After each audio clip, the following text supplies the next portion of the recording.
Hello and welcome to Between the T's, the knowledge sharing program from Texas Bank and Trust. I'm your host, Karen Partee. Today's segment is sponsored by the new Texas Bank and Trust mobile app. Whether you're a college student just across town or a business professional across the globe, take the power of Texas Bank and Trust with you wherever you go. Remotely deposit checks, view your account balances, pay bills, or even pay your friends, all in the palm of your hand. With the Texas Bank and Trust mobile app, your funds are always just one click away. To learn more, visit www.texasbankandtrust.com. With spring just weeks away, summer will not be too far behind, and for the high school seniors out there counting down the days to graduation, summer will mark the end of one phase of life and the start of the next. For many students, this new time comes with great anticipation of embarking on a college journey that is designed to set them up for success in their chosen career fields. However, that journey can also be filled with financial setbacks that may prove to be daunting. Today, we want to help prepare our high school seniors watching and their parents for the college years by providing some insight into different options they have when planning to pay for their college education. Joining us today to take a deeper dive into this topic is Celia Tucker, academic college counselor for the Brook Hill School, located just outside of Tyler in Bullard, Texas. Welcome, Celia. It is a pleasure having you with us today. I'm so glad to be here. Great.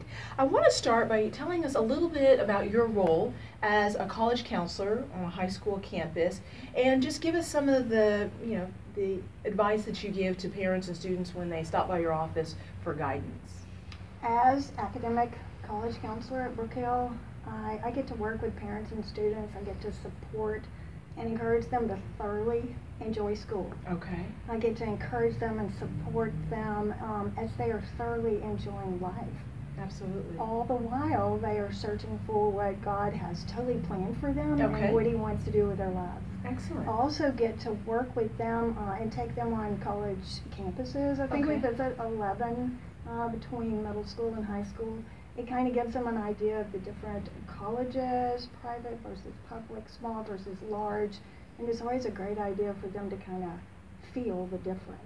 Okay. I support them and encourage them when we are scheduling to choose the most difficult classes possible, Okay. so that when they get to the college level, academics is not something that they have to get used to. Absolutely. And then also I get to work with them as they are just putting their applications together that summer of the junior year and the beginning of the fall. Okay. And I guess when they come by, we're scheduling juniors right now. Right. And so when they come by, one of the main questions, or several questions they have, will I be able to get in to the college I'd like to get into? Will I be able to afford the college Absolutely. that I'll be able to go to? So with that, because the question of being able to afford higher education is an important one for students and their Yes. parents, where do you recommend they begin the process of looking about how to pay for college? You think maybe delivery room nowadays? Absolutely. I mean it needs to start that early. It does. Well, I think you just have to be very sensible and know when they're born the plans that you have for their lives.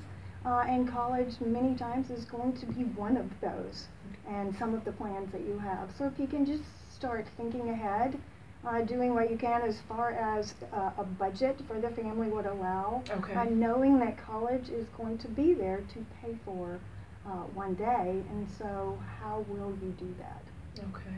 Now, for anyone who's actually looked into financial aid, they've heard the term FAFSA. Yes. So if you could explain what that term means and when students and their parents should begin filling out the paperwork for it. The FAFSA, free application for federal student aid. Okay. And it is going to be a form that they fill out during their senior year. Okay. And the date has moved up. A lot has changed for this graduating class, with the FAFSA filing date being one of those changes. Okay. They can file as early. It opened up October 1st. Okay. And the great thing is they're going to use their tax information from the prior year. Okay. In the past, they had to wait until the year ended. It opened in January. Then they were waiting to file taxes. But now it's in October, and they're using their previous year tax returns. Is there a deadline when they cannot fill it out anymore? No, schools will accept the FAFSA ongoing. Okay. The downside would be schools are given a certain amount of money to give out. Okay. And so the earlier that a student files, the better chance they have of getting money that's there. Absolutely. They could perhaps qualify for money, and the school have given it out already. Okay. So definitely as soon as they can file, because in the past it was like, oh, I haven't done my taxes yet. But Right. now taxes will already be submitted, hopefully. Absolutely. And there's a great tool, it's called the data retrieval tool. And a parent can actually have that tax information populate Okay. into the FAFSA, which is what they used to just have to fill out by hand. So as early as October, using October prior 1. year's tax information. Yes, yes. Excellent, excellent. What if a student chooses to go the scholarship route? Do they apply for the scholarships only in their senior year, or should they consider looking at scholarships even sophomore, junior years of high school? Any that are available. Most of the scholarship money is for graduating seniors. Okay. In fact, most of the scholarship money is going to be institutionally based. A lot of that scholarship money and the money for college is going to be within the college itself.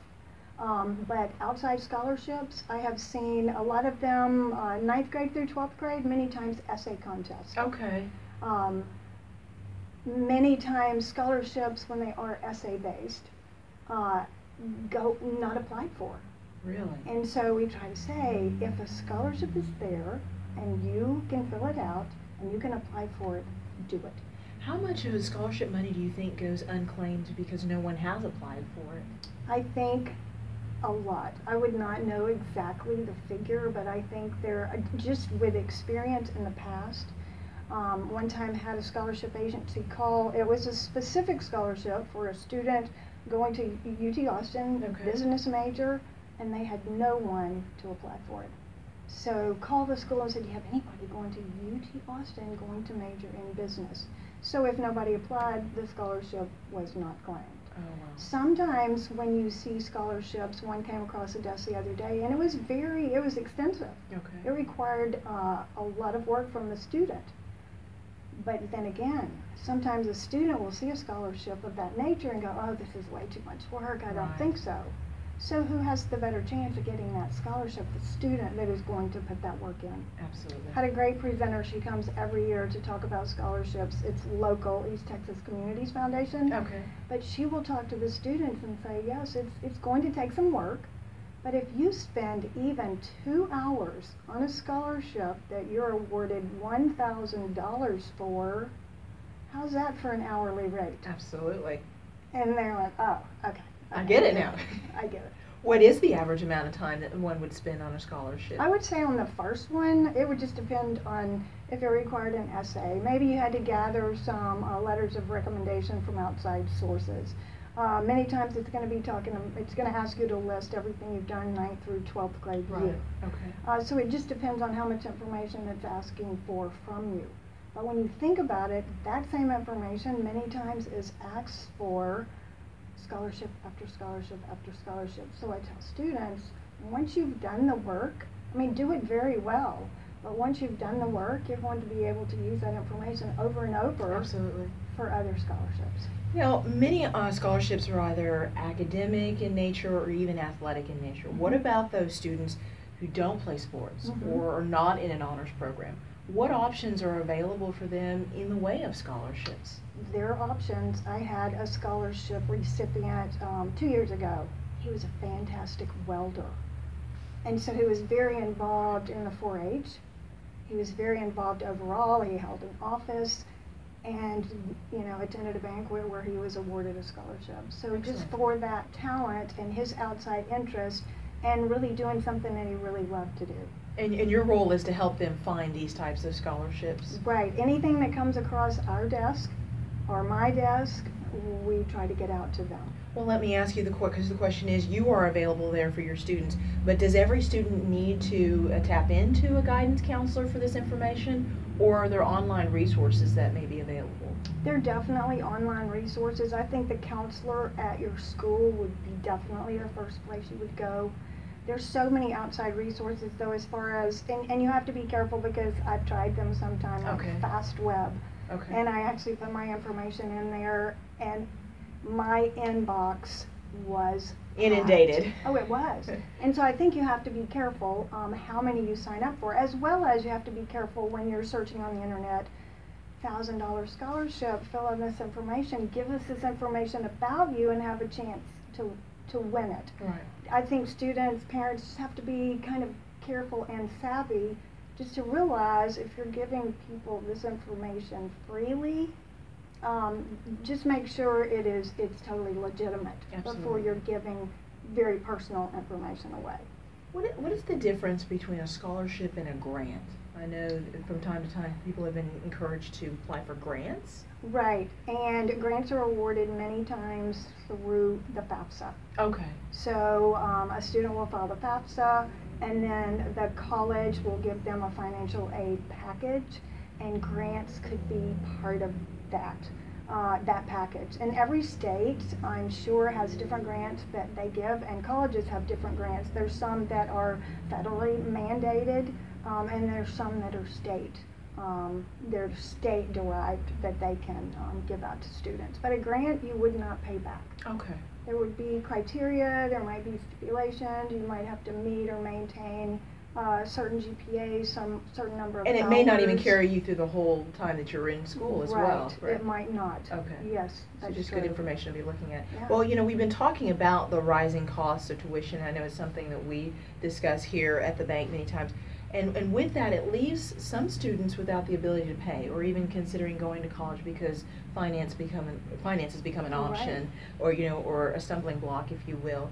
And even for those kids who do come or go to school and find ways to do it, maybe through financial aid, they may be left with some debt at the end of that. And I know we have a statistic here showing that the average college student today may be graduating with more than $35,000 in student loan debt. Right. So it's quite an eye-opener there. And then even when they get out of school, they might not get a job, maybe an entry-level job that has a meaningful income. Do you have some tips for students as they're preparing to go after school and talking about the finances, tips for avoiding those costs that might be with them for a long time, even after they graduate from college? Right, and that's what we try to tell them up front. When you go to college and you graduate and you start getting that first paycheck, you want to enjoy that first paycheck. Absolutely. And if it is already taken for debts that you do owe, then you don't get to enjoy it quite as much. Absolutely. There's so many options as far as a student, when we were talking about grants, depending on what income level is, and if you're really struggling and a family is really struggling, you might qualify for what they call the Pell Grant, Okay. which is a nice sum of money. There's definitely a federal formula on what everyone's expected family contribution is toward that college degree. But it would be a nice sum of money if you were awarded a Pell Grant or a grant of any kind. And then a student might even think, you know what, I think I'm going to stay local. I might even attend a junior college Absolutely. for 2 years, Okay. and then save money and then transfer to that university of my choice that I want to be on that diploma. Okay. When they graduate, it will have that university's name, and it won't Absolutely. say, ooh, but they started at a junior college, Right. which we have such great options. Absolutely. Right here in Tyler, Texas. It's just, I think students are becoming more and more financially savvy and saying, yes, if I could pay the housing, save housing costs by Absolutely. maybe living at home, I think I'd do that so that I can enjoy my paycheck later. Do you ever get into conversations about having to budget with students when you're having these types of conversations about looking to the future and paying for school? Yes, and we've had some great presenters come in and talk to them about, again, they're stressing just as you are, if you can be debt-free, be debt-free. There's certain things that before you think of taking out a loan for, is it going to be something that you would, ask yourself, is this that I'm taking out a loan for going to make money for me in the future? Maybe when they're getting ready to buy a house. Same with the college education. Before they take out that loan, and I know that can be, you want that college education Absolutely. to definitely make money for you. because it gives you that great opportunity for job outlook. But again, you have to think to yourself, how much is too much if I'm needing to borrow money for that college education. Absolutely. But yes, budgeting, if you can't afford it, don't buy it. I mean, I guess that's Absolutely. hard and fast rule, and there's some things you can definitely do that for, but there's some things you have to step back and say, okay, I know there's a way to accomplish this goal. What's the best way? Let me look into the future to do that. But yes, budgeting hard and fast, which sometimes goes over, Well, and it's hard to do here in the present yes, when you're thinking about when the future you're thinking about that future. Absolutely. But yes, they're hearing it. Excellent. Well, great information, and I know it's going to be a benefit to our parents and students watching who are preparing for graduation day coming up in just a few months and looking to the future. So I appreciate your information. Thank you for being Yes. with us, Celia. Yes, indeed. Appreciate it. Well, that is all the time that we have for today's segment of Between the T's. I'd like to thank once again our special guest, Ms. Celia Tucker, Academic College Counselor for the Brook Hill School, for joining us today. Be sure to tune in next time as we continue to discuss ways to help you take control of your financial world. Until then, remember always, knowledge is power when it's shared between the T's. I'm Karen Partee. Thanks for watching.